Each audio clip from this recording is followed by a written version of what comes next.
Last week on Memphis Wrestling, Buff Bagwell not only returned to the ring, but he became a tag team champion with Big John Dalton. Now this week would mark Bagwell's third appearance on Memphis Wrestling, and the big question on my mind and on the mind of a lot of fans was, what happens next?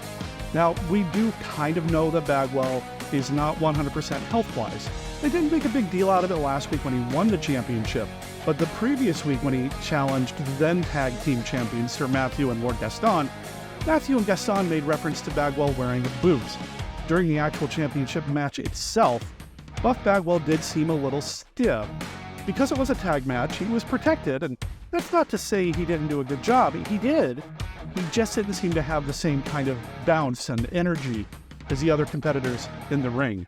We all know that Buff Bagwell has had his challenges and faced his demons, and there was even a Dark Side of the Ring episode about him.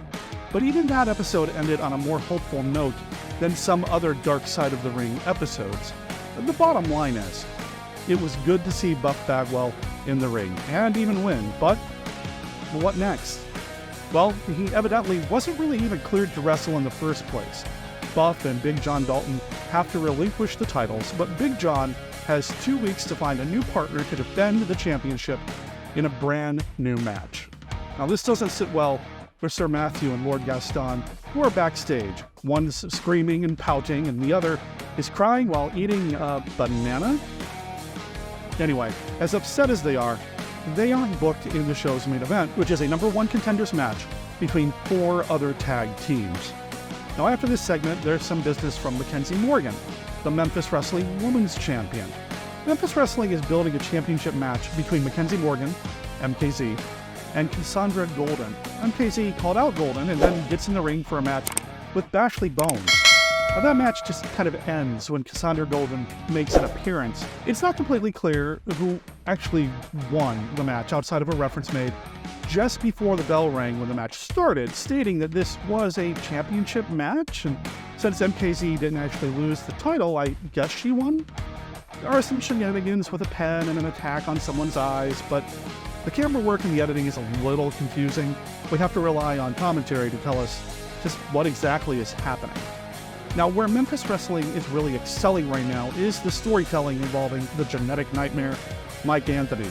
He has a match this week against the chosen one, Zay Washington. Now, last week in a very well-produced segment, we get into the headspace of Mike Anthony. He's on a losing streak, and it's really taking a toll on him. This week, we're told that this is a must-win situation for him. We're even told about Mike Anthony's recent appearance at Reality of Wrestling's Last Stand Rumble, where he lost. Mike Anthony is selling this hard. He takes quite some time to get into the ring, and what he's doing with his body language is fantastic. Once it starts, the match doesn't last all that long, and that's okay. I'm definitely interested to see where this story with the genetic nightmare is going. There's a women's tag team match. Some challenges are made by other tag teams, including one that will potentially impact the booking of future episodes of Memphis Wrestling, and a recap of a gender reveal celebration for Dustin and Maria Starr, the owners of Memphis Wrestling. Dustin's also one of the commentators of the show.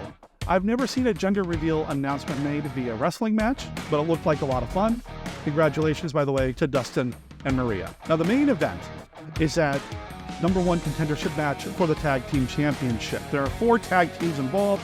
We do find out that the winning team of this #1 contendership match will face off against Sir Matthew and Lord Gaston and Big Dalton and whoever his partner will be for the tag team titles.